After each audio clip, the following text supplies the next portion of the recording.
Good afternoon, everybody around the world, and welcome to the Sunset Safari. For those of you who are joining us for the first time, my name is Jamie. I have Tibbs on the back with me, doing his usual fantastic camera work and leopard spotting. Out on Rusty, we also have Steph and Liam, the wildebeest. We also have Jerry and Kirsten FC, as well as Eugene, making sure all of the technical realities of a live safari are brought into a reality situation. And we are live. We're coming to you from Djuma and Arathusa game reserves in the Greater Kruger National Park in the Sabi Sands area of South Africa. So welcome, and send us through your questions and your comments on hashtag Safari Live on Twitter, or you can email them through to questions@WildEarthTV. So, still recovering ever so slightly from my sighting this morning. The one thing about live safaris is you never quite know how things are going to go on and what's going to be around the next corner. So for those of you who missed that particular sighting this morning, we had quite a serious skirmish between hyena members, and it was two females, one of which is the one that we think is the matriarch. We learned a great deal from it. It was difficult to see, and Brian and myself both agree it was one of the most intense sightings we've ever had in our combined years in the bush. The poor attacked and targeted hyena was seeking refuge underneath the back tire of the car and desperately trying to get away, and the vehicle actually started rocking as the other hyenas attacked her. So quite a serious attack, not as bad as the one that Scott had a couple of weeks ago, and maybe on about a par with the one that happened around the Djuma Pan. So she's fine, the female's fine. She walked away from it relatively unscathed, injured back left leg, and her ears, as usual with hyena fights, were quite savagely torn at.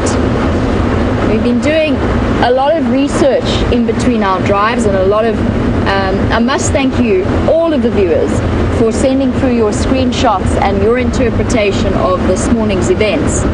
Just a rough summary to give my perspective, and from what I've double checked from the screenshots that everybody sent through, as well as the information. I was wrong. Somebody picked up on it, and I'm really grateful for that information. Corky was not involved in the attack. The attack was pretty. It was pretty in that sighting, attacking the hyena, and it was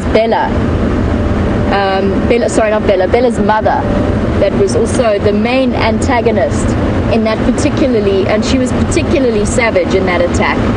And I think what we've learnt almost for certain as we can be in any kind of interpretation of these events, is that Bella's mother, big stocky girl with very dense spot concentration, she is the matriarch of that clan. I think it's almost certain. As to where the hyena with a big scar on her back is, we haven't seen her in a couple of days. I think the last sighting was around January the 6th. She's got a big scar on her back. She's the mother of June. I don't know where she is at the moment. I don't know how she fits into this hierarchy. What was interesting about the sighting this morning is that Bella's mother went back and came back to investigate the scene with Corky. So how this all fits in terms of the hierarchy, I would say Pretty and Corky are both fairly high ranking, particularly Corky. But it was an intense sighting. It was a highly emotionally charged sighting. The noises that come from the hyenas in situations like this are heartbreaking. So difficult to watch, but also an incredibly valuable learning experience. And thank you to all of our... Wait, let me get to the top of this rise first.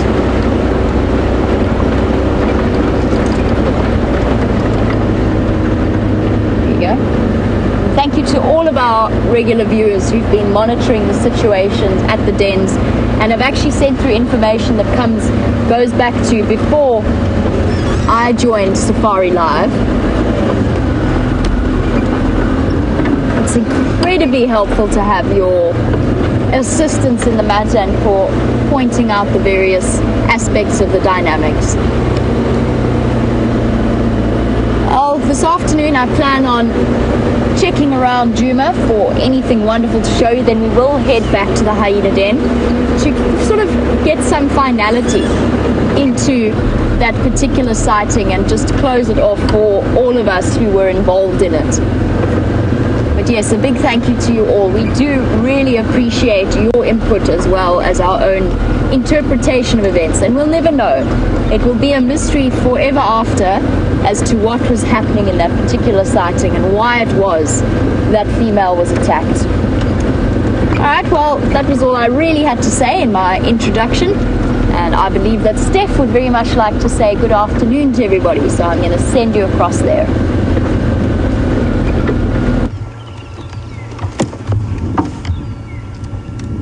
Good afternoon to the Sunset Safari with myself, Steph, and we found this massive herd of bachelor bull buffalo. Generally speaking, they are in groups of 4 or 5, and on odd occasion we find them up to 10 or so. But here we've got at least, well, let me count them for you. We've got 7 on the one side, and then 1, 2, 3, 4, 5, 6, 7, 8, 9, 10 on the other. So 17 bull buffalo. And I'm battling to find a single small one out of all of these 17. Actual fact, the one that you're having a look, or the couple that you're having a look at over there on the far right hand side, are some of the biggest buffalo that I've seen here at Djuma in my time at Djuma. Just like, look how low this guy's horns are hanging. When he's got his head up, his horns, the droop of his horns almost comes to below his ears. Very sharp tip. You know, you'd think that these guys would be in their prime. And it's not that these bull buffalo don't mate with females, they just don't hang around with the herd anymore. So they're in the home range of the herd that they're part of. It's just that they don't like the hustle and bustle or the attention that the herds of buffalo, or the breeding herds of buffalo, get. And so these guys, generally speaking, like to hang around in thick bush drainage lines, come out, lie in the mud, go back again. Now, obviously, Buffelshoek Dam is very dry at the moment, but there is still some water under this crust of mud, or dried mud. It's still very glutinous, and I'm looking at some puddles that I'm busy seeing that have gathered, and these are puddles not because of the rain, the recent rain. These are puddles that have come because buffalo have been stepping around in the mud. And I can tell you that this mud is busy, I don't know what it is, it's rotting, but the smell that is coming off of this mud at the moment and blowing into myself and VM's face is just something spectacular. It's making me want to cover my teeth with my lips and definitely not lick my lips clean. I'm wiping my teeth and my lips clean with my fingers. It is horrendous. What we're going to do, have a look at how many buffalo there actually are. Let me just try and get out of the way. I've been watching the acrobatics that we have to do to get out of your shot, or at least for me to get my pink bald head out of your shot. There's the rest of the group of the buffalo that were here. There's 1 or 2 giant buffalo in there. Huge bodies. You're looking at them weighing around about 800 kilograms. That's the weight of these buffalo, about 1,600 pound. Have a look at that buffalo second from the right. Those backward swept horns. You can just imagine what a formidable enemy these buffalo would be. And it's one of the reasons why lion prides in areas where buffalo occur actually have to teach themselves how to hunt buffalo. Hunting buffalo is not a natural thing for a lion pride to do. It's something that they have to learn,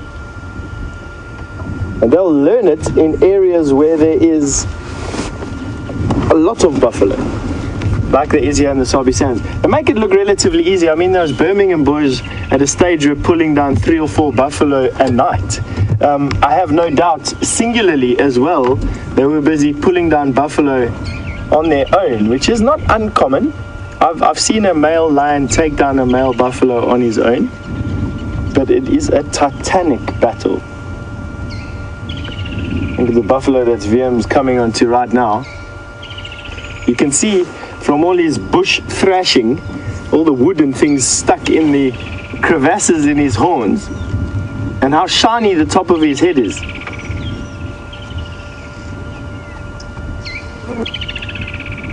Ooh, this mud is stinky. It smells like a mixture of algae, stagnant water, Old towels. the old towels, as VM was saying now, dead fish. Yeah, it's not my favorite smell, I can be honest with you there. For those of you joining the show for the first time or new to watching Safari Live and Wild Earth, oh, excuse me, saw the back of my head over there. Should have painted a face on it for as long as what you were staring at it. And this is Buffelshoek Dam. You're on camera with myself, Steph Winterboer, and VM is working the camera for us today. We've got another buffalo coming in at the back. This is Buffelshoek Dam, one of the better game viewing spots that we have, although for the first time in Wild Earth history, this dam has dried up. And generally speaking, when I got here in May, there where that buffalo is at the back over there, the water was knee deep on that buffalo when I got here in May. After not such a heavy rainfall year, just an average rainfall year. And between then and now, it's just gotten gradually dry to where you see it at the moment. There's still water in here. I have no doubt that this dam is actually just below or above the water table. I think let me say the water table is just below the crust of mud that we're seeing here.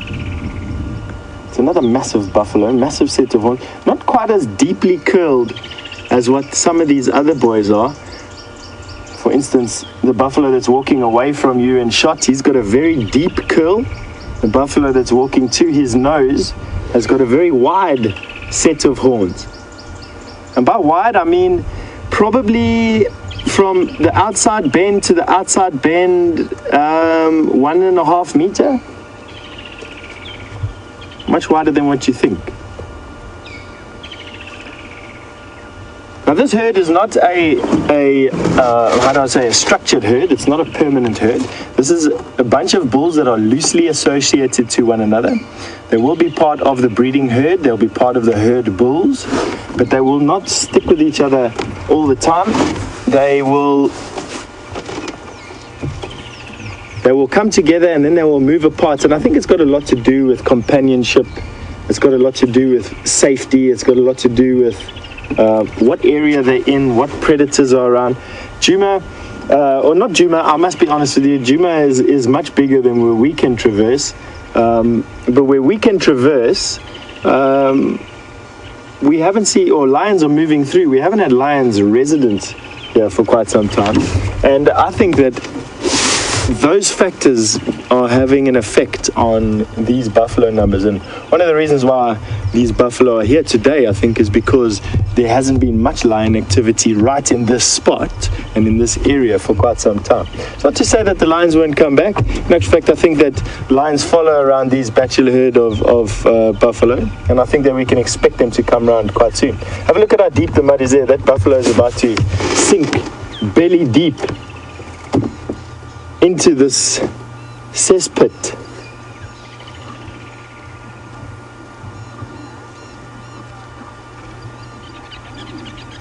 That'll give you an idea of how much mud is still below this crust.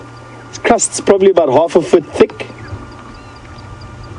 and under it is this jelly-like mud, and into the mud, or into the cavities that these buffalo create, they hold water, and the water will seep into, and as you saw from the picture VM was showing to you, look at this buffalo digging there in the mud. It's where they get their name Dugger Boy from. So old male buffalo that hang around in mud pools like this are called affectionately Dugger Boys, which mean mud boys.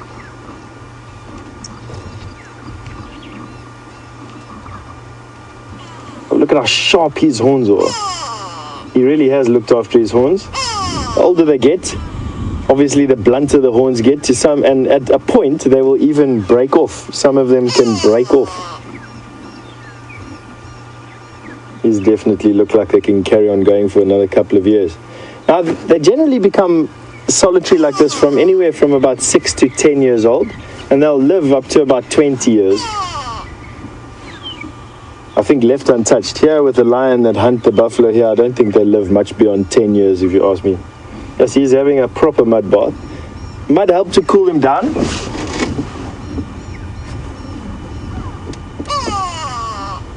It also helps to coat their skins, and when it dries and they scratch the mud off, it pulls parasites off of their skin. It masks their scent, and especially this mud. I think this will mask these buffalo from anything.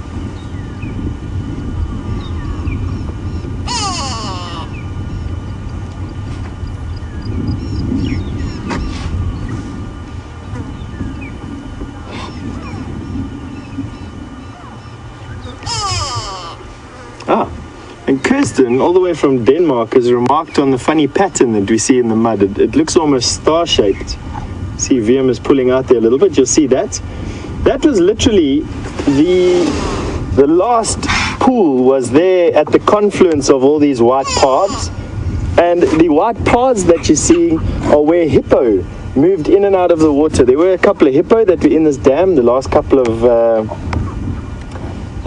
days before it dried up completely. There were a bunch of hippo, and that white mark signifies where those hippo paths were, and I'm sure that it's white because of either a different type of algae growing in that area.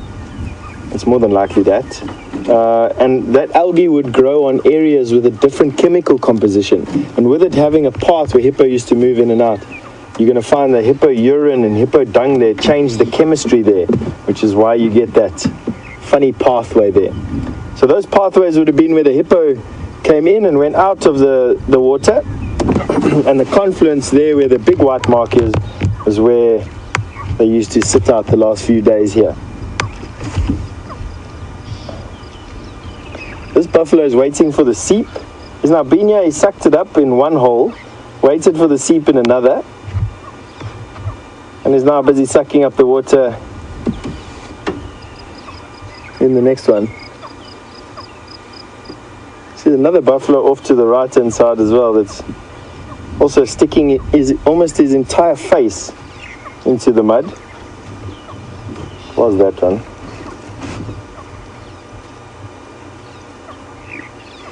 You can have a look at the dried mud on the back. He's already had his mud bath today or yesterday.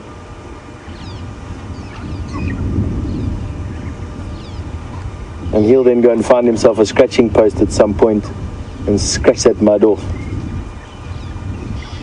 Also coats their skin, incidentally, against all the biting flies that plague these poor guys. I think they have a worse time than even I do with flies. You see, when buffalo run away from lion and leave their flies behind, you don't understand. If you're driving your vehicle behind these buffalo through their clouds of flies, it overwhelms the senses. Buffalo's having a good time in the mud.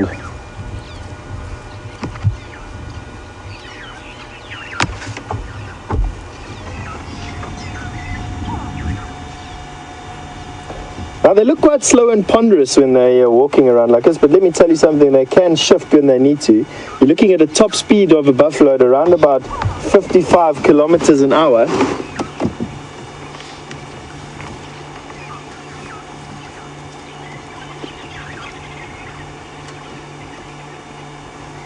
And they can get up to that 55 kilometers an hour very quickly.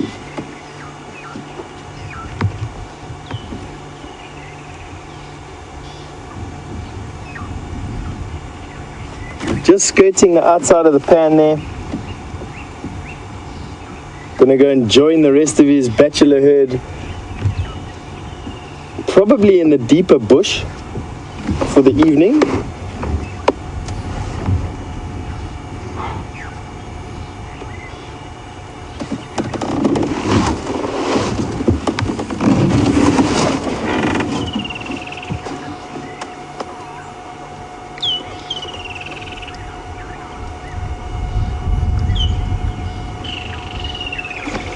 Nigel has just commented on the fact that women spend fortunes on mud bars when these buffalo just sort of get it for free. Let me tell you, Nigel, the smell that's coming off of this mud, I wish your television screen was one of those scratch and sniff versions. You definitely wouldn't want this stuff packed on your face.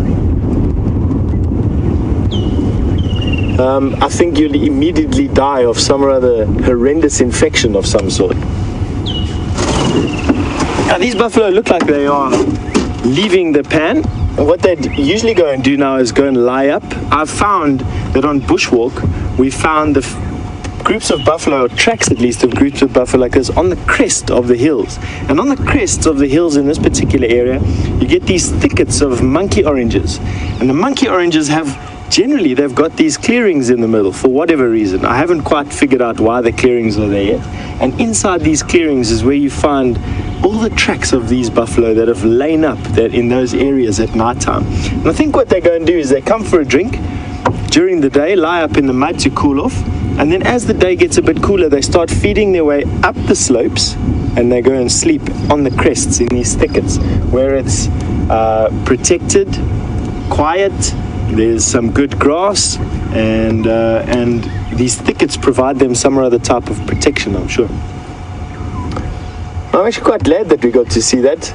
Went from almost 20 buffalo down to just 3. There's the one on the dam wall, one standing hock deep, and then one on the other side of the dam in the mud pool that they created.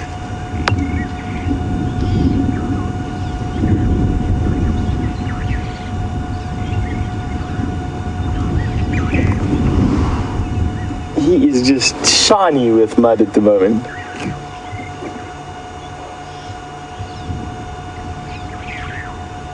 Now that at least probably won't have this dead fish soup that the rest of this dam has got in it. And if I had to get covered by mud, that is where I would choose to go for the mud bath. I do find that these mud baths can be like quick stand for animals out here. The seep will happen in the middle of that mud, and what happens is some animals will come down, especially inexperienced animals. I've seen a lot of impala do it, young impala. They want the water, they're thirsty, they walk there, they get stuck in the mud, and that's exactly where they get caught and eaten. Crocodile, lion, leopard, I've watched them all go after animals stuck in the mud. Like that hyena come out covered in mud but having gotten their prize.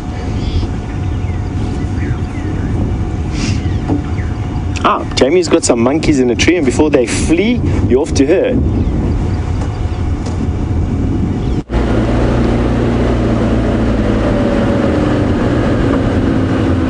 Hold on, there it goes. You know when you just have one of those afternoons?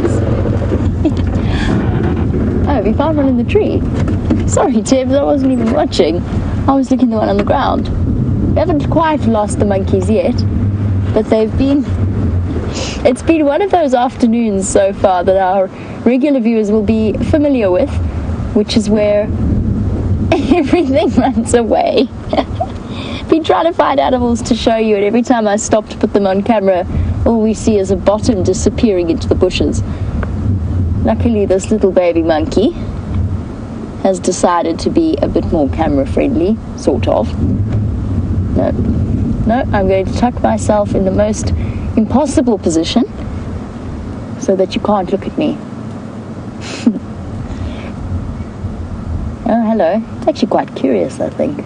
It's to come and investigate from the safety of the top of this knob thorn. I always find it amazing the way they can pick their way around those knob thorns. What are you eating? Oh, that does not look safe.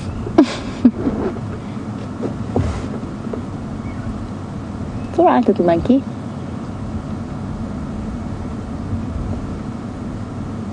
Munching, I think at this point, maybe on some of the leaves, but more likely trying to catch insects or something up there.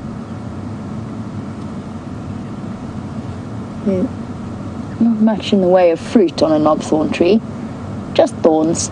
Watch the way it picks its way delicately down each limb. I'm going to sit down here where you can't look at me.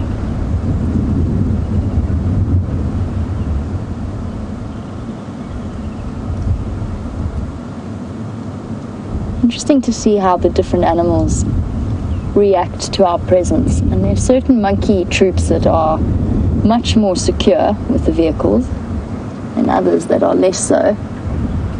We're sitting on the eastern boundary of Djuma, and it appears as though this particular group isn't all that comfortable. And they are territorial in their own ways, these families of vervet monkeys.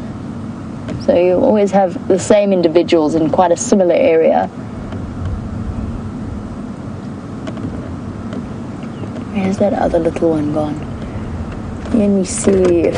I was going to say, let's see if it'll be more cooperative if I move, but it doesn't appear to want to be.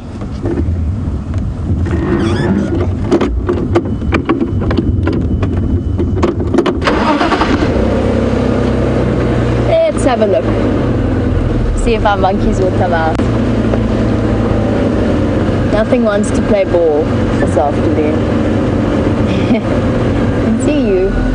I can see you. Sitting up there, looking down on me.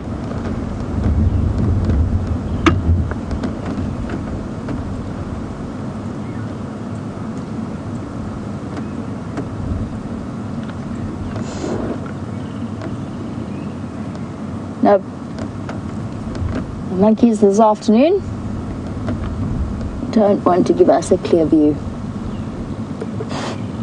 No, fly, go away. Stop trying to crawl up my nose. You guys hear that bird?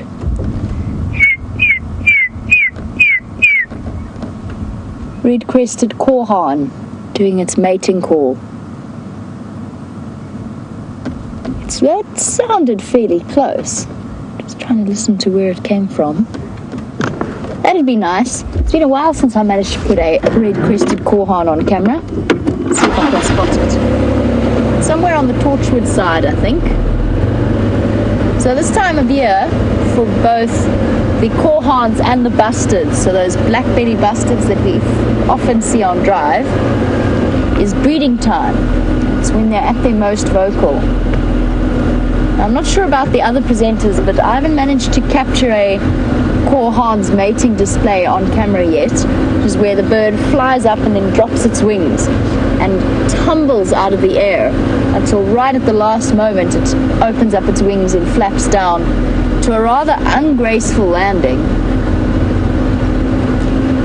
They're quite big birds, so similar to the black-bellied bustards that we often see, just a little bit smaller, about this big.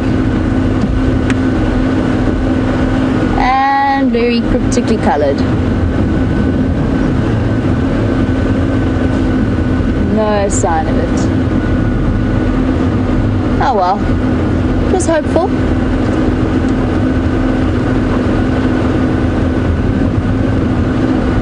And just an update, before we went live with the start of our sunset safari, I wanted to try and show you a unicorn.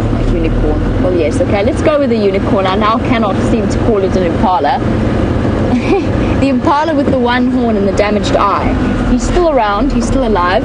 Liam and I, after long debates and discussions, have decided that he should be called Two-Face, also known as Harvey, for those of you who get the reference. Just because he's got the most incredible, on one side of his face, if his right side of his face is facing you, he looks completely normal. And then as soon as he turns his head, he's missing one horn, and he's got a very badly injured eye. But you'll be happy to know that he is looking fine, looking absolutely healthy, and in fact is exactly where I left him. Exactly the same place on that road as to where we last saw him with, I think it was with Liam, a couple of days ago. He's not moving around too much, but he had a company of the other young bachelors of the other impala, and he's looking good. That eye's healing up nicely. We tried to start off the sunset safari with him, but as is par for the course this afternoon, just before that happened, he wandered into the bush and disappeared.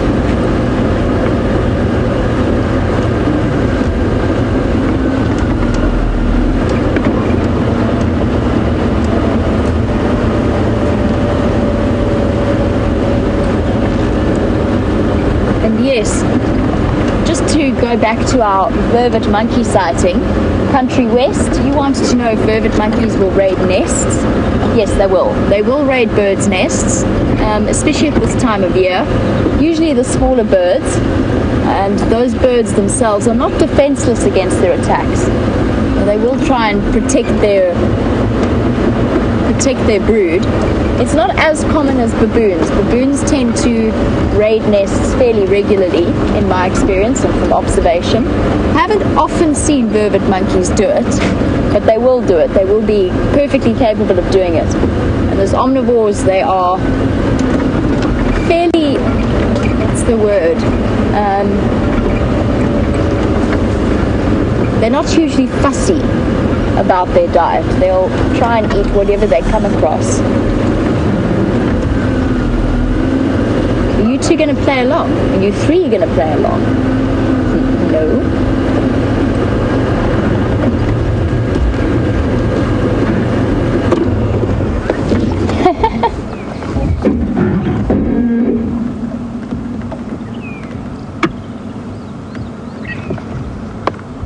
Here we go. A trio of waterbuck bulls. The only one who's being vaguely cooperative is this gentleman on the right.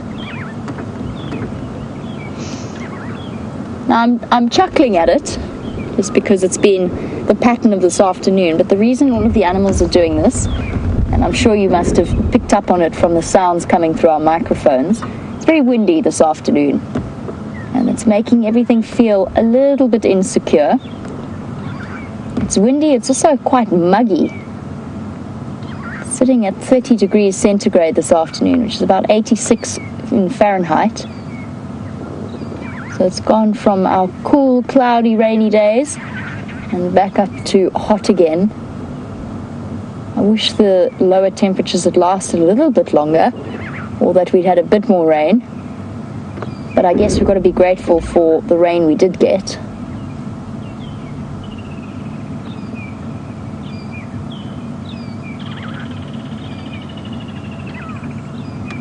And as my waterbuck very kindly wander off, I believe that Steph has a very large and tall gentleman to show you.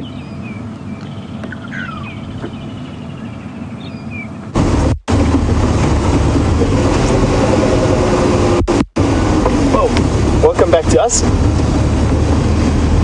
Our signal is a little bit jumpy, so you may or may not be able to see what we've got for you here, but let's see if we stop moving, we can get him.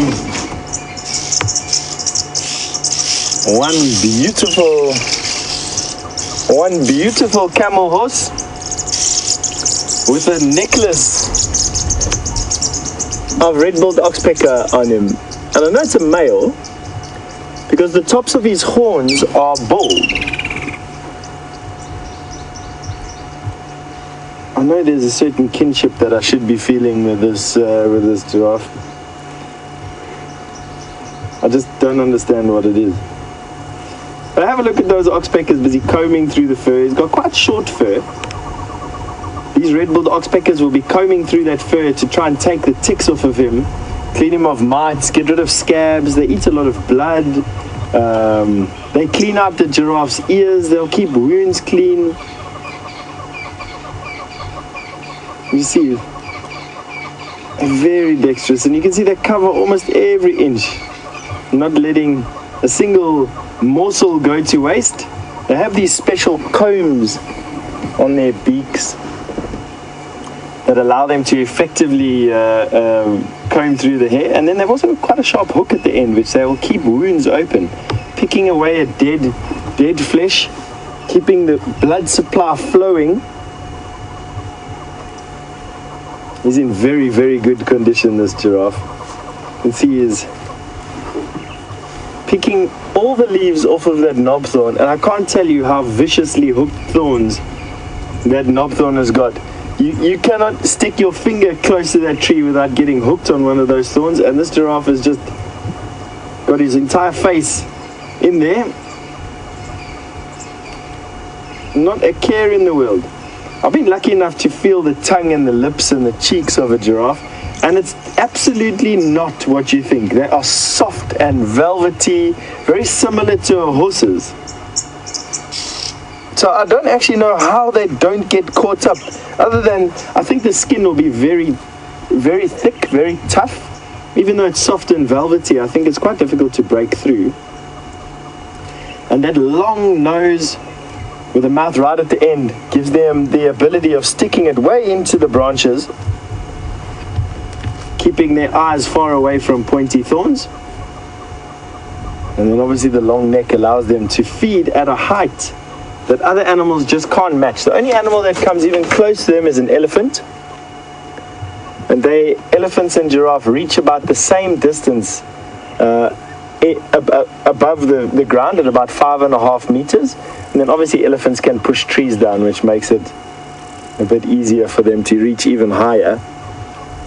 Just have a look at this guy. He is in fantastic condition. Generally, giraffe of this age and of this size have these bald patches of fur, scars from sarcoptic mange inflictions that they have from time to time. And he just doesn't. He's just... And that's Ockpecker's taking his life in his hands, but not really. Have a look at that. Getting right in there. You'll notice all those little round grape-like things under the tail. Those are ticks. I must be honest, it's something that I don't really... I'm shying away from trying to imagine what it must be like to have that many ticks in that area, and the thought is just horrifying. But ticks are common out here, and you can actually tell the condition of a lot of these animals by having a look at their tick loads. Ticks are common. Ticks only really get out of control when animals are in very poor condition and their immune systems can't fight off the ticks, and they can't move around, and they basically can't shed the ticks off. Ticks generally are only collect in these areas, these very special areas, underneath the tail, underneath the armpits, under the ears, and he doesn't have bad infestations of ticks in any of those areas. Now he's moving off. I think let's see, we're going to reverse a little bit so that we can keep him in sight for you. I think it's a good idea that we spend some time with him. It's always nice to spend time with the giraffe. They're quite peaceful animals. They can definitely alter a person's mood. Not very vocal, even though they...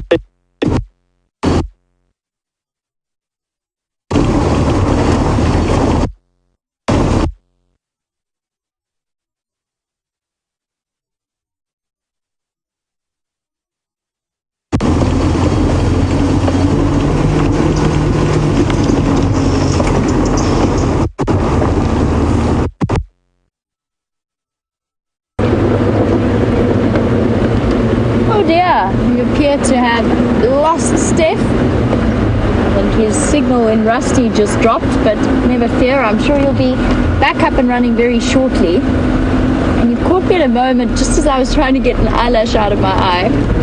So hold on one moment. I'm going to continue to try and do that and drive at the same time and figure out where those hornbills are calling from. Ouch. Silly eyelash. Poke my eye out. I'm back on Central Road, and I thought I'd just do a quick double check and see if I could figure out where those kudu are that we've been following over the last few days, see if there have been any changes there. But also I'm always in this particular area. Oh, hello Steph. I'm always on the lookout for karula in these particular areas, and apparently just as though Steph has had a similar thought process. Okay, well, he can head down in Yala Road South, I'll head up Central, and we'll see who finds them first.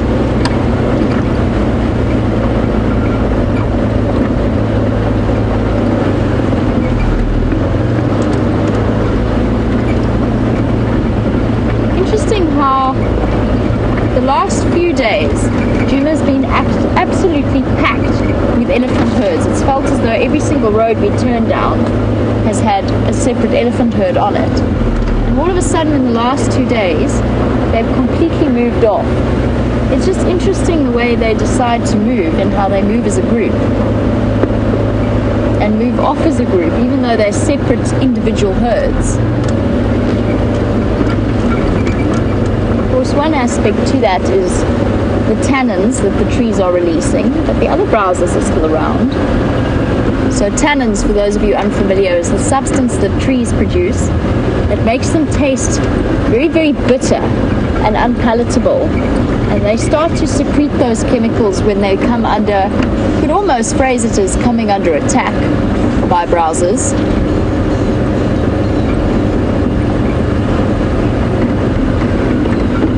Stickers are shouting at something.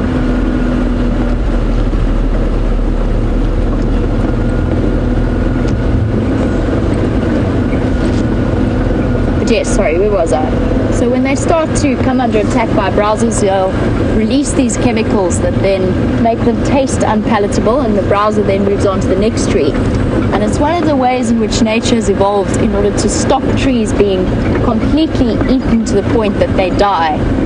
So it creates a sustainable use of those trees. Also, you'll notice that browsers, much like this herd of impala, will walk into the wind for two reasons. One is the tannins. So the production of tannins stimulates production of tannins in other trees.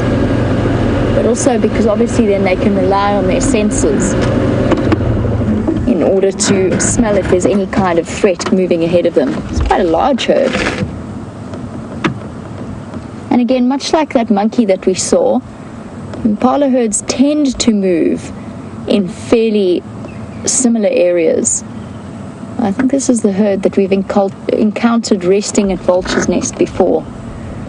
All the babies clustered in the shade and the adults moving around on the outskirts. Here come some little ones wandering through. And still, even given their size, still bleating to mom occasionally. It's the noisiest, or the second noisiest, you'll ever find an impala herd. Look at them all wandering down the road.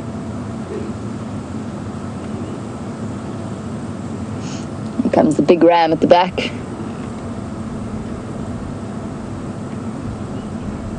Keeping order.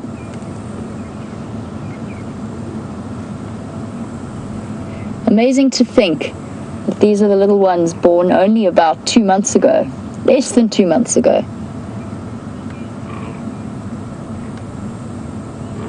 And the deep grunting sound that they make.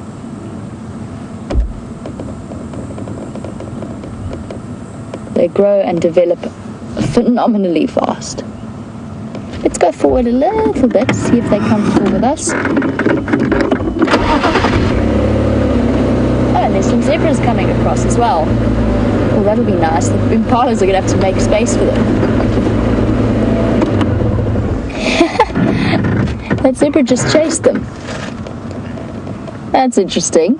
Not chased them as in fully chased them, just sort of trotted forward and pushed them out of the way. Hello, zebbies.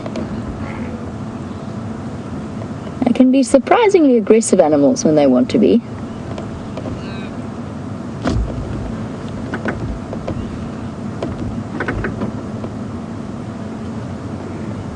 There you go. Nice opportunity to view the sizes of the two animals and get a little bit of a perspective and a sense of scale. Zebra's keeping a close eye on us.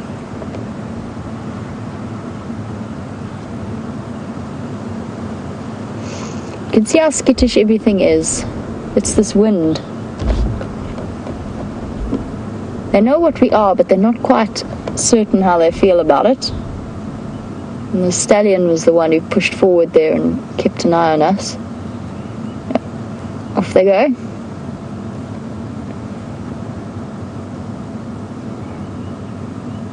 stopping to give us a disgruntled look on their way. Running again. Oh, it's definitely the wind. Or possibly they can smell some kind of, maybe it's blowing some kind of threat scent towards them. One of the predators maybe. You never know. They look unsettled enough for that to be the case. I wonder if the lions didn't come through last night. It's difficult to see tracks of this kind of soil after the rain, but I wouldn't be surprised. Oh, that's the impalas contact calling to their little lambs.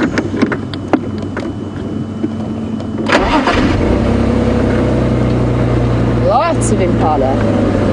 I would say that there's easily 50 of them in this particular herd, all dotted about in this thick drainage line vegetation.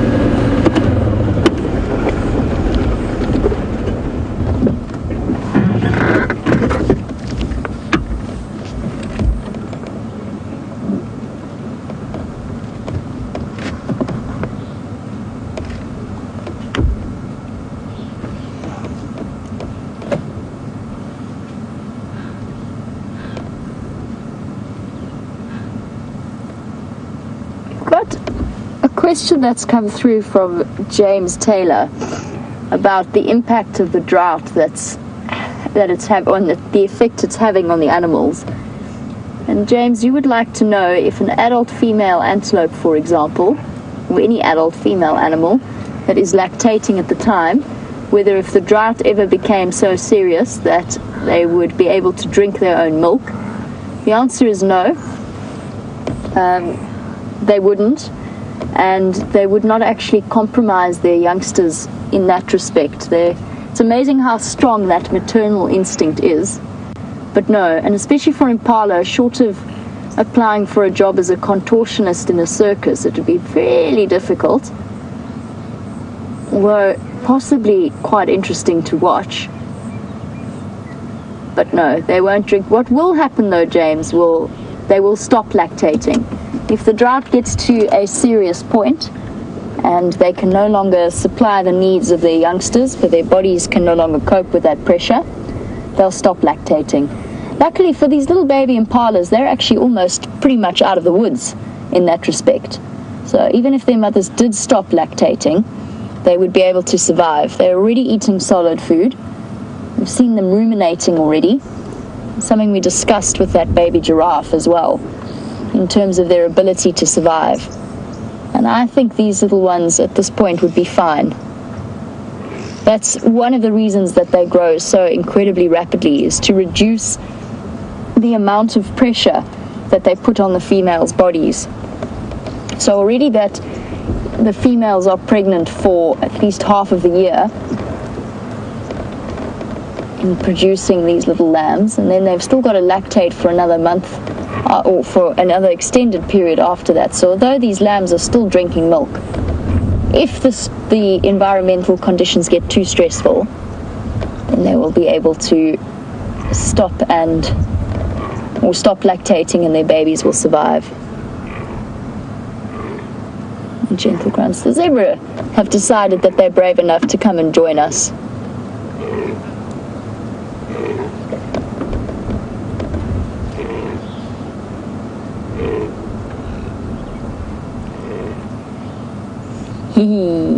Barbara's asked a wonderful question, one that I'm going to enjoy answering. Barbara is watching in Potchefstroom in South Africa. Barbara, you were saying that it must be impossible to count impala, and how do you count them in terms of getting a bit of an estimate for reserve populations? You see that female calling there, the one that's just crossed the road. She's the one grunting like that. Barbara, there's a couple of methods. The most accurate and the most time-consuming in its own way, and certainly expensive, is to do helicopter counts. And there really are people who are absolutely brilliant at counting impala and things like that from the air. I've watched people do game counts from helicopters and actually even determine the sexes of the zebras they're looking at, which I have to tell you is no mean feat. Oh, a little bit of aggression there. from those zebra. Not an easy job to do when you're looking at the animal from above. Those of you familiar with our drone shots will understand what I mean when I say that. Now imagine doing that from far higher. Their ears back on that zebra. They're very unsettled about something. So Barbara, that's the most accurate way. You can actually take pictures of the larger herds and then count them from those, although that is very time consuming. And what I used to do in the research facility I used to work in was we did what was known as set routes. So you pick a sort of a cross section. You have different routes of the same length, of a known length, and you know roughly the area that you can see. And you drive one of those a week, and you count every single impala that you see.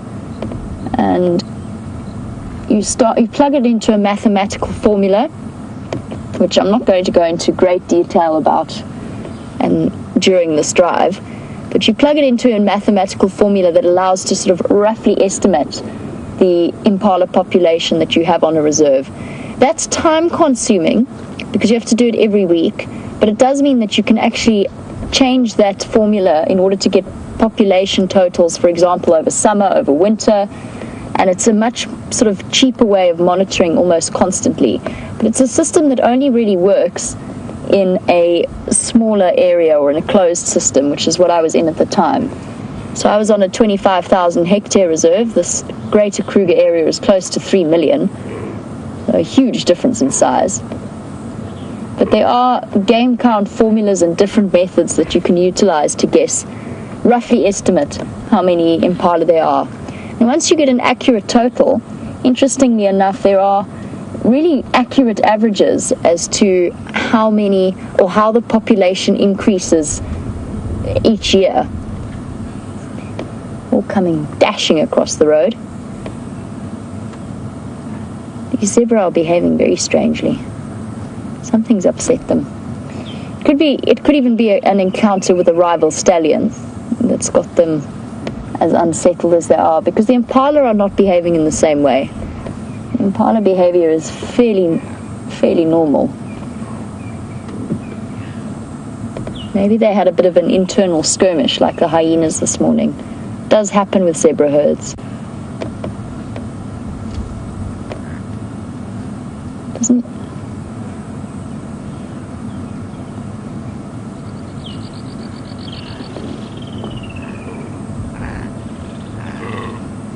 go.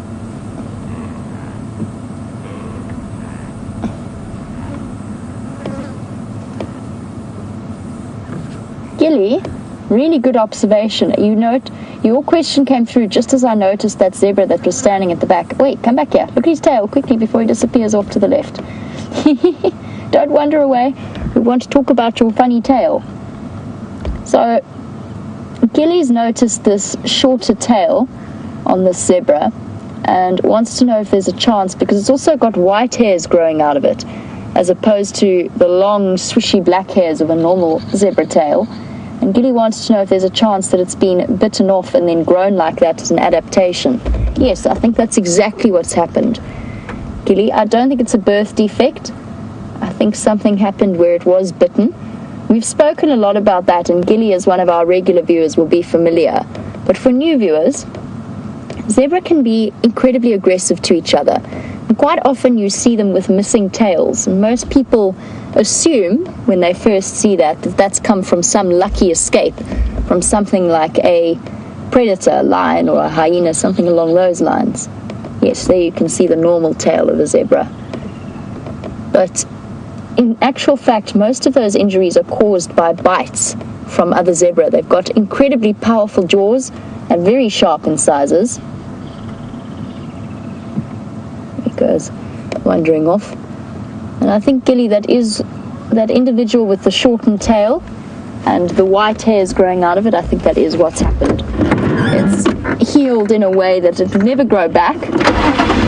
What often happens is those bites crack the bones, the vertebra of the tail, and it gets to the point where bacterial infection actually means that the tips of the tails just drop off.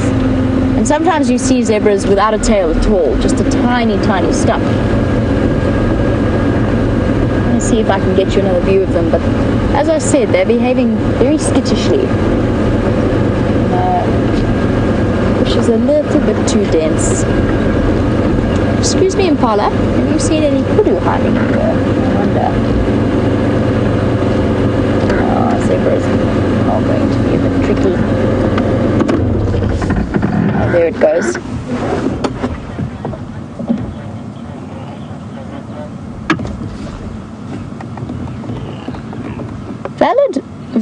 Valid question.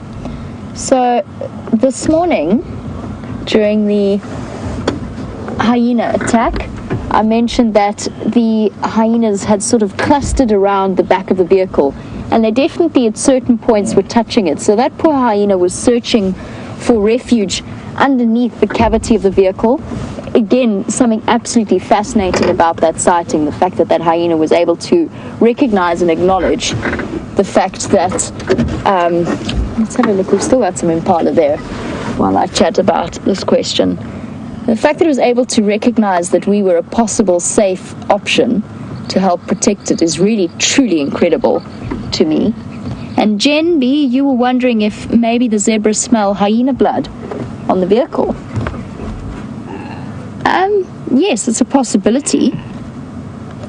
I'm just trying to think. The problem is that we've been sitting downwind of them the entire time. Now we're sitting upwind of the impala, and there's been no reaction from them. Now, I'm not certain where the two different species stand in terms of the sensitivity of their noses, but I don't think there's that much difference in their senses of smell. So I think the fact that they are comfortable with our presence maybe disproves that idea. Not a bad suggestion though, one I hadn't even thought about. I didn't even think about investigating the back of the vehicle actually after that happened, which maybe I should have done. I certainly think there would have been some blood transference. These impala look stunning in this light. You really get an idea of the shine that comes off their coats.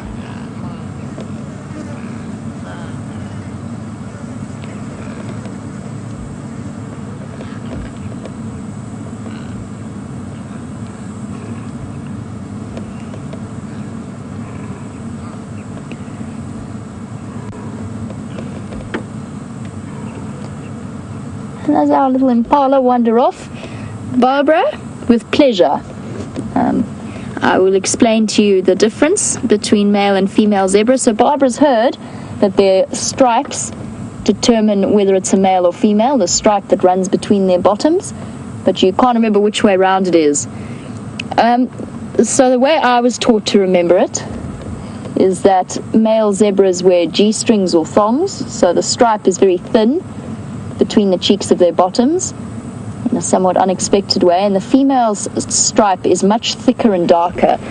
Barbara, when I next see a zebra herd at some point this afternoon, which should happen, I'll try and stop, or maybe we can ask Steph if he sees them to give you a clearer demonstration, because it's actually not always that easy to see. Biologically, if you're wondering, it might make it easier for you to remember. The reason that the females have a thicker, darker stripe is actually because it's part of the genitals and it maintains that dark stripe. It's usually very, very difficult to see with zebra. Their testicles are particularly sort of tucked away and hidden, and you don't always see the penis. So that's the best way to have a look at the different gender between male and female. You can also see it in the behavior to an extent. So the male will always be or almost always walk at the back of the herd. The female's ahead of him, so he takes that to protect the sort of the rear of the herd. That's his role as the strongest. He's also the most protective of the group. He'll usually put himself between his herd and any kind of a threat around it. That's another way that if you're sort of really struggling to see in the bushes, you might be able to guess at what his gender is. But our animals have moved off into the drainage lines and into the thick and dense vegetation around us. So we shall continue on our quest for interesting things to show you.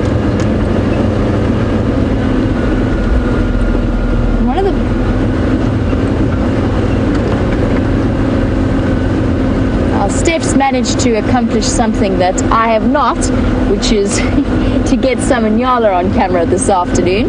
Let's pop over to him and see what those beautiful antelope are up to.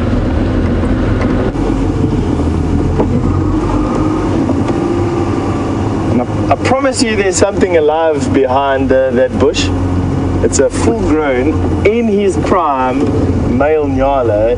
He's looking very beautiful. I'm just going to reposition a little bit so that I can show you why I say that he's in his prime.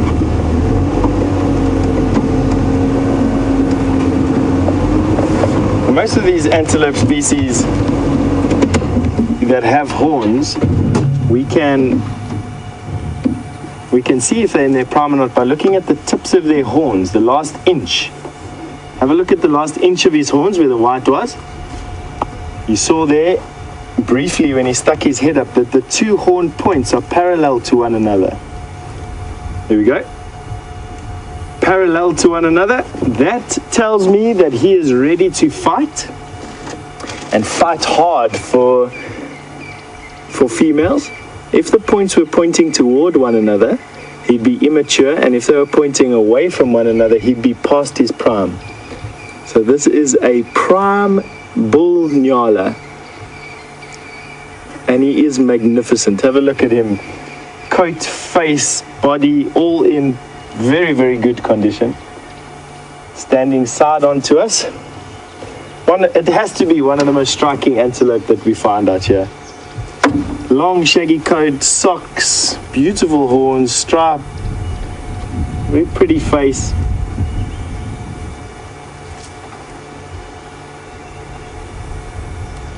Once again, the ivory gleaming off the top of his horns as he's feeding there, catching my eye every time.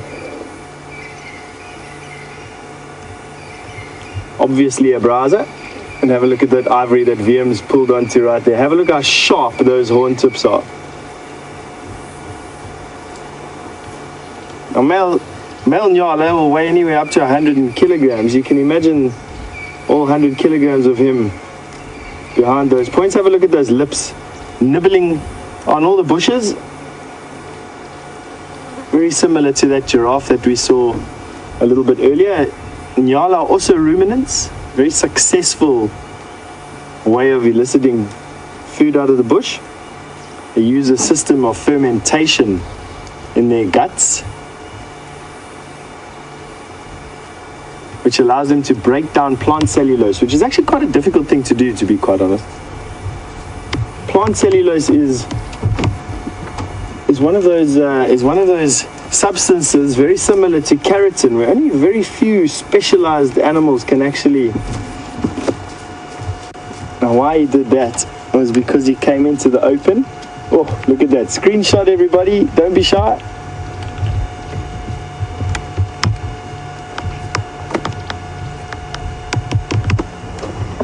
That was beautiful.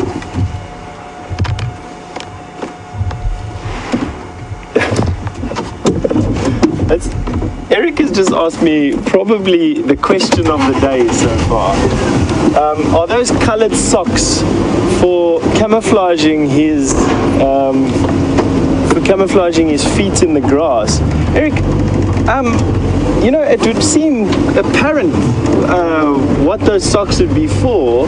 However, it is an enigma to me. I have a funny feeling it's probably got something to do with reproduction, because otherwise kudu and bushbuck would share those common sock colors. I think it's just something to do with their coats that they have. It's just part of the reproduction selection that females have for Nyala. If we get one last look at him.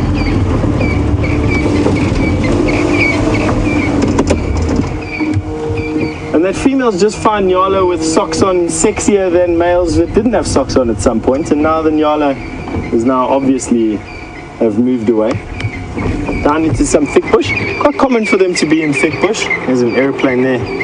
That is now a bird that you don't see so common over Djuma, especially not this time of the day.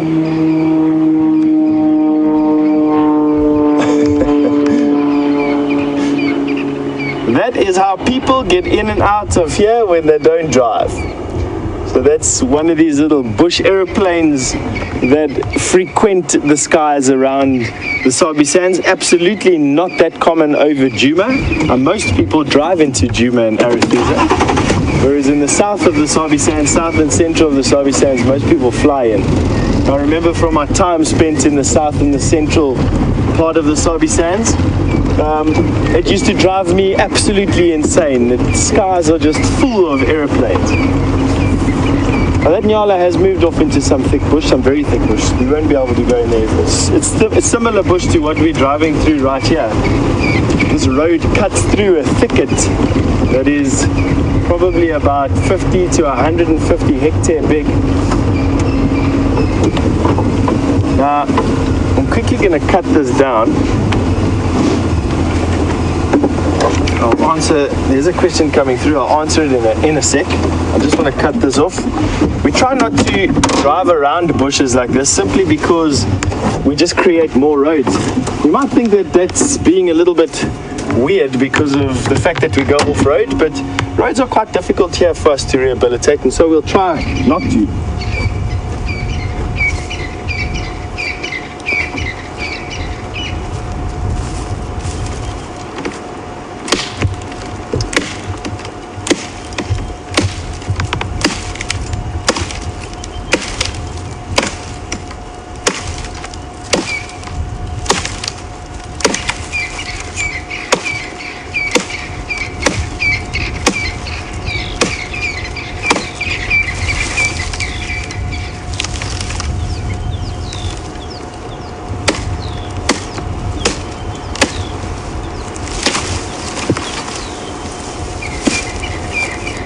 There we go.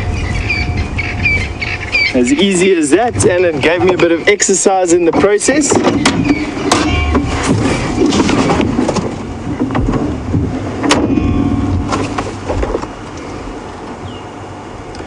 So just plug myself back in.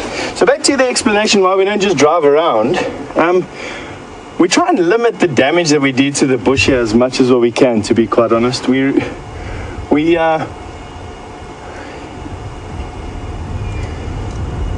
Jamie's got that pregnant kudu. We'll tell you a bit more about it in a bit.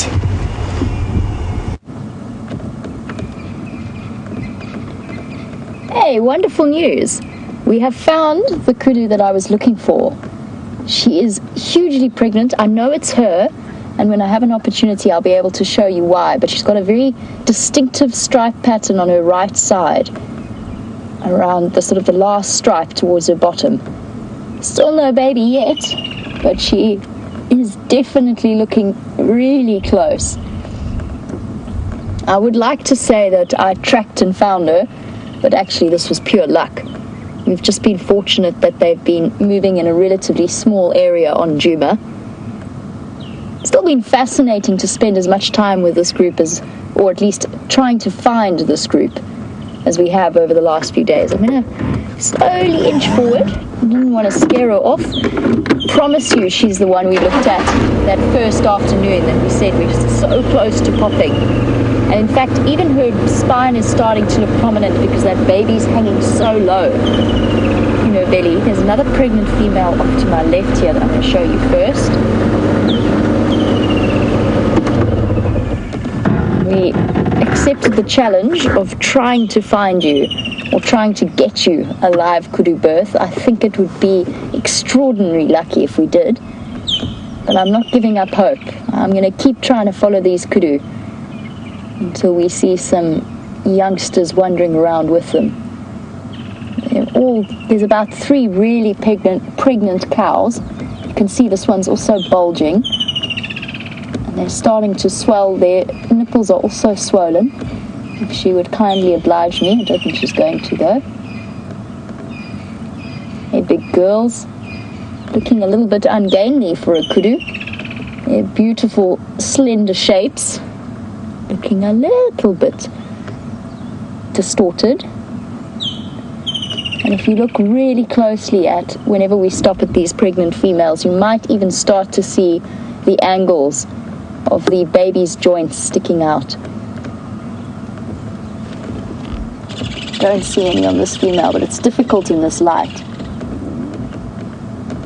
One of my favorite times of year to be out in the bush, just because you get to see magical moments like this. I was going to tell you, oh yes, I remember now, for new viewers. So this is something I learned on the live safaris through a bit of research of my own. We know that little antelope babies are born ready to run straight away. And one of the viewers sent through a question a couple of months ago now, to ask how it is that those sharp little hooves don't do any damage to the female. So her little fetus that she's carrying will have what's known as a deciduous hoof capsule, a soft, mushy layer that surrounds the hoof in utero so that they don't injure the female in any way. And as soon as they're born, those capsules start to wear away as soon as that baby takes its first steps. And of course, we know now from chatting about it regularly, the best time to witness a kudu birth or any kind of antelope birth is first thing in the morning. We witnessed that unbelievable moment where we saw the live wildebeest birth. Here's the little male that's part of this group. It's another reason why I know we're with the right group of kudu. He's quite distinctive with his tiny little horns poking up. And when I have a moment, when she's moved away a little bit, I'll be able to show you the kudu female that I was talking about and that distinctive stripe. But I promise you it's the same group. This time I know for certain. I love teenage kudu and Inyala. They've always got such gangly shapes to them.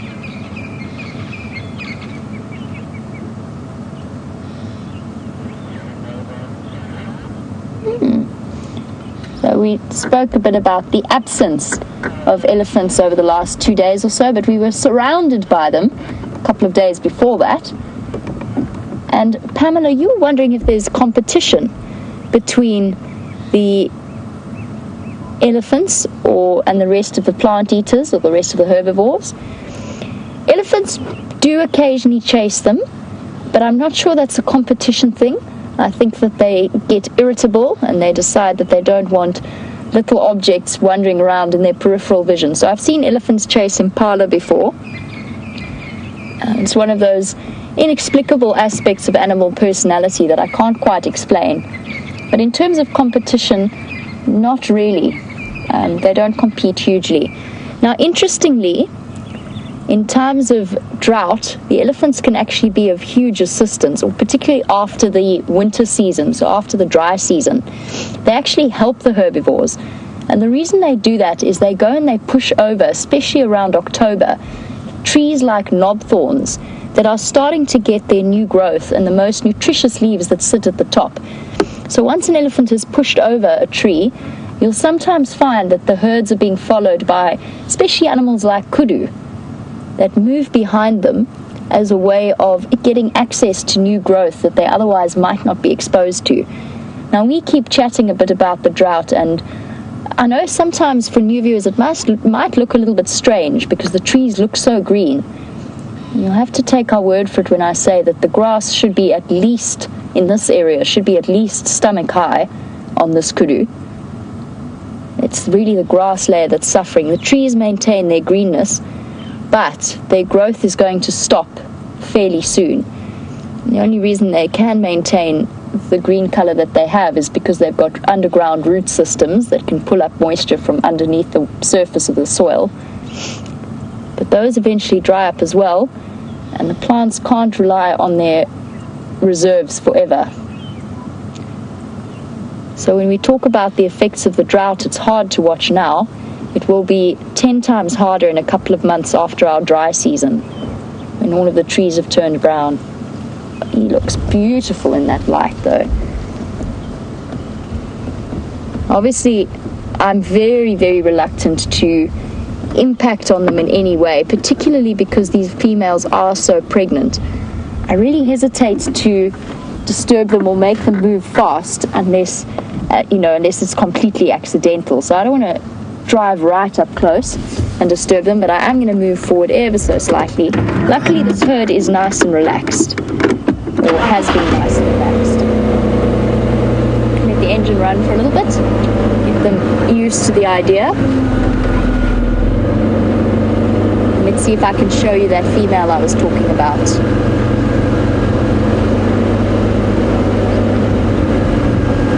So Pamela, the leaves start to change color around April or so. Will be when we really start to see the change. But the growth season stops in February, so it ends in February. The trees no longer really grow in any way. The grass doesn't grow much.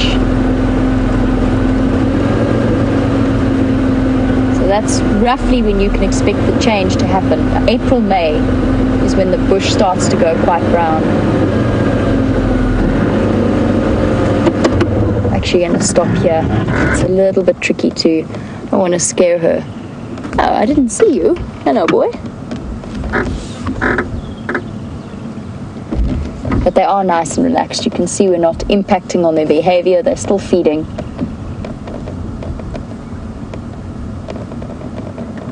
There's a pregnant female missing. Not missing, but I haven't seen her. There were 3 pregnant cows when I first came across this group. I've only seen 2 at the moment. That doesn't mean she's not here. It means that I just haven't seen her. And I think this is the female I'm talking about. Is she? Can't tell. Her bottom's hidden. Look at her reaching up to try and get those leaves.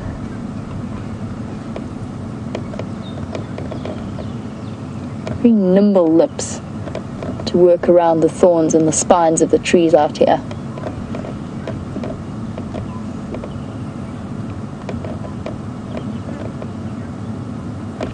And the fact that I can't see the one pregnant cow could mean one of 2 things. 1, she's still in the thick vegetation and she just hasn't come out yet.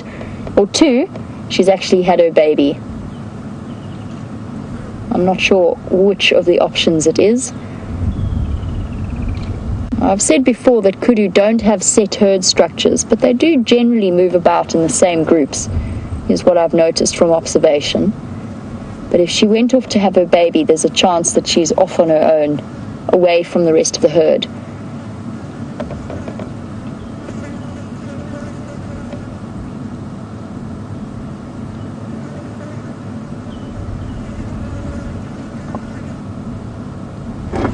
Nibbling away.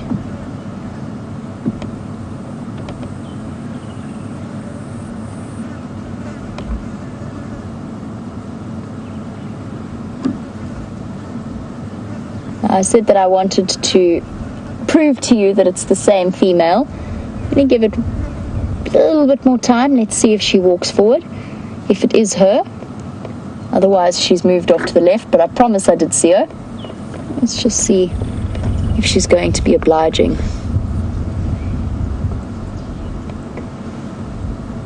Come on, girl. Or are those leaves just too delicious?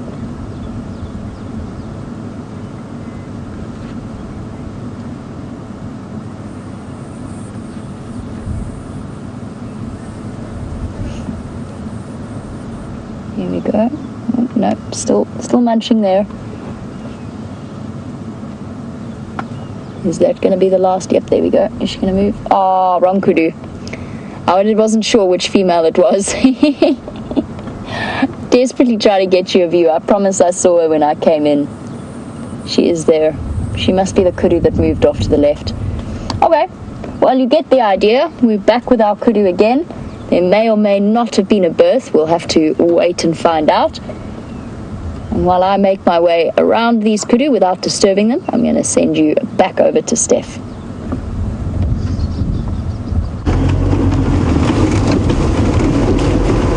I'm glad that you got to see that female kudu with Jamie. She absolutely obviously hasn't given birth yet, which is nice, but we'll keep on. I'm sure Jamie is very excited about seeing what happens to that baby, and I actually hope that she can share it with you.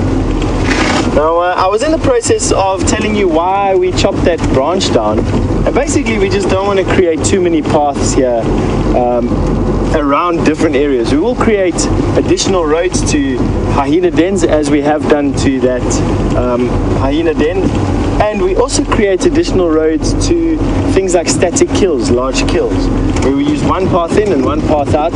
And then when the kill moves on, or when the den closes down, we'll go and rehabilitate that area. And we do that by brush packing the old paths with elephant damaged branches in an effort for grass to come up there again. So you don't have these unsightly paths all through the bush. And you can actually see in places like this, the benefit of that is that this road basically is the only sign of us being here in the bush. For the rest, the paths between the bushes are all overgrown and regrown again, even in a dry time like this is. And so I quite like it. I quite like the feeling it generates, is that you're the first person down the road, the first person to drive through this bush, when that is absolutely not the case. The Sabi Sand has been going for close on 60 years already, and there's been many different things in its lifetime. That is a big male waterbuck. Now, for those of you who are watching a little bit earlier, and especially when we were talking about the Nyala, I was talking about horn points. Have a look at the tips, the last inch of the horn. You'll notice that they are pointing towards one another. This is an immature bull, even though he looks big. So he would not be ready for mating just yet. Immature bull waterbuck, weighing in at about 220 kilogram, now 400 pound for a big one. Big.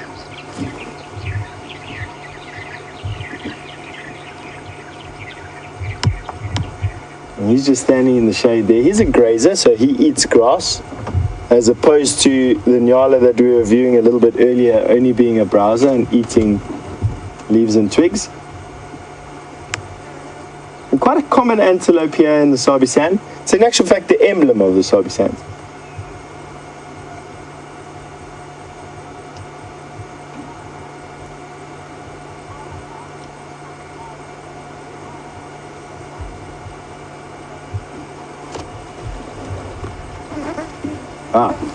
And Pamela might have heard me referring to the top of the Nyala horns, of the white tips of the horns, as being ivory. Pamela, it's just a reference to the white tip of the horn. Kudu have it as well, and bushbuck. It's a common trait amongst the Tragelaphine antelope, the kudu, bushbuck, Nyala, bongo, and Sitatunga. But it is not ivory. It's not made of enamel. That is what ivory is made of. It is made of keratin. It's actually closer related to rhino horn than it is to ivory, but is not in danger of being harvested. There's a misconception that rhino horn has these magical properties. It absolutely doesn't. If you want to know what rhino horn does for you, cut your fingernails and swallow them and see what effect it has on you. That's basically what rhino horn does for you. It's just keratin. It's just a large fingernail or conglomerate of hair, similar to what you're seeing on this waterbuck. His horns are also made of keratin around a bony sheath, or bony core. Sorry, it's a keratin sheath around a bony core is what I actually meant to say. Has a blood supply, so it's not an antler. North America and in other parts of the world, you have antelope that have antlers. It's very, very cold in those areas, and animals can't have blood supply going to extremities with large surface areas, and so they shed their horns in winter in an effort to help them regulate their body temperature. Here in Africa, the ambient temperatures are relatively high, and here you can have a bony core, which allows you to have a much more robust horn, and something that you can defend yourself with as well as fight for mates with. And waterbuck absolutely can defend themselves with those horns. They can inflict some terrible damage to each other. Have a look at those ridges. Those ridges are to stop the horns from sliding past one another easily, and it allows two combatants to wrestle one another, locking horns and using the pressure against those ridges to stop the horns from inflicting too serious injury. Obviously they won't. If there's a concerted attack, they'll push past those ridges, but generally they'll just wrestle with one another. Try all avenues except for deadly combat first.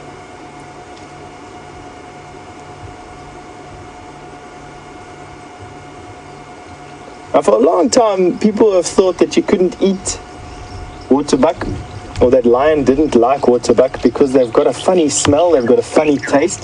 And while that is true, lions absolutely eat waterbuck. But what they do is they've got a lot of subcutaneous glands in their skin. It helps with a type of waterproofing. Waterbuck, as their name implies, are not shy of jumping into water to get away from predators. And to help them shed water off of their fur or away from their skin, their skin produces a lot of glands, or sebaceous glands, and that oily secretion that comes out of these glands actually has quite a rank smell. And if you were to skin a waterbuck, for instance, and squeeze these glands and their oily secretion there onto your hands and then touch the meat without washing, even if you washed it, it's quite a water-resistant oil, the meat would be tainted by this gland. I myself haven't tasted waterbuck. I haven't had the pleasure of tasting it. I also haven't had the pleasure of tasting waterbuck meat that's been tainted or untainted by this glandular secretion, but I am told that it's not a very nice taste. It tastes almost the same as it smells. And waterbuck, downwind of a waterbuck, you can actually smell them. They've got a very particular smell about them. We're going to move on from this waterbuck, see what else we can find. Myself and VM haven't seen a cat in so long. I said yesterday. VM saw a cat yesterday, that's what he's just informed me. I haven't. I'm beginning to doubt the fact that they even occur.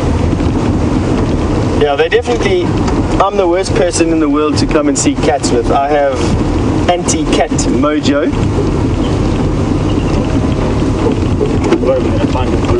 I get very sidetracked by insects and birds and bizarre plants. I don't do nearly enough kilometers to warrant finding a cat. I leave that up to sportsmen like Brent Leo Smith, who take it as a personal affront if he hasn't seen a cat, or at least had a part in finding a cat in a 24-hour period. Before a bird flies away, Jamie wants to show you. We'll go to her.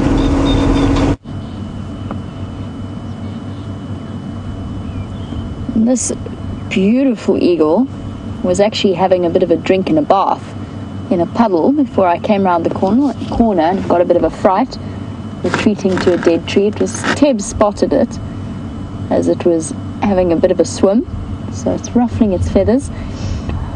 Really difficult for me to tell you. I would suspect it is a tawny eagle, just looking at the body posture and the shape and size of it. But obviously with a silhouette like that, it is really tricky. The other option is a steppe eagle, giving its beak a wipe after the bath. I suspect though it's a tawny eagle. Beautiful. Silhouetted against that dead tree.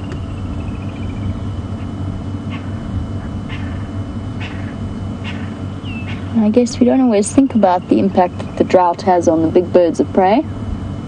It must be nice to go and cool off in the pool, so to speak. Now having a really sensible preen. And all the bird species, from big to small, are fastidious about their hygiene.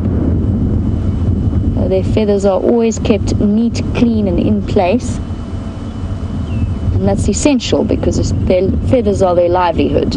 It's how they fly. So it's really, really important they stop them from getting coated in anything from mud to sand to parasites. So a quick bath can often be very helpful. It's also a really good way to cool down. And what we've noticed over the last few weeks is that the swimming pool at the house that I live in, the kingfishers come by every single day to come and have a bath. And it's not necessarily. At first I thought they were dipping down to pull insects out of the pool, but in fact it's not that at all. They're dipping in to cool down. So birds don't just pant, they also swim to cool down.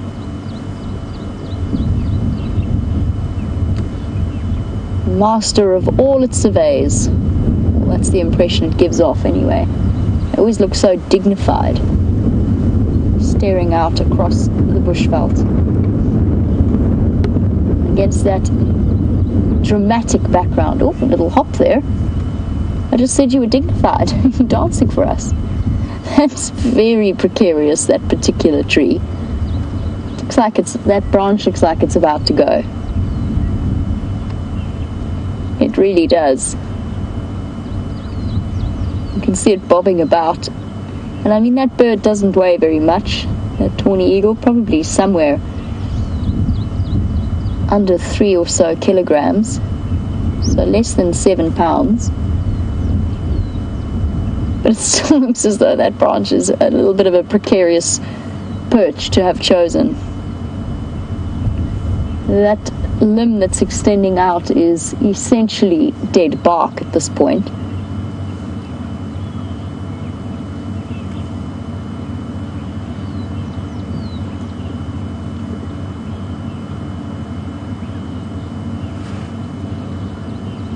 I've never seen an eagle fall out of a tree before. Wow, look at that dramatic sky. I would hope it was bringing more rain, but unfortunately I think that's the end of the front. Maybe I'm wrong. I hope I'm wrong. Look at that view. As Jerry might say, sometimes Africa provides pictures so beautiful they look as though they were painted.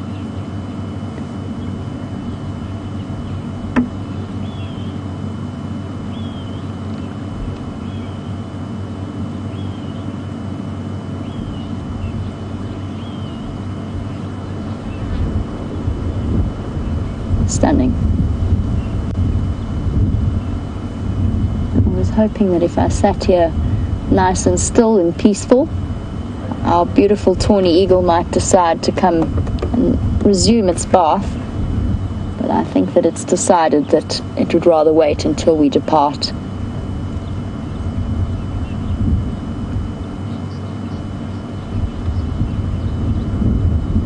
Stunning.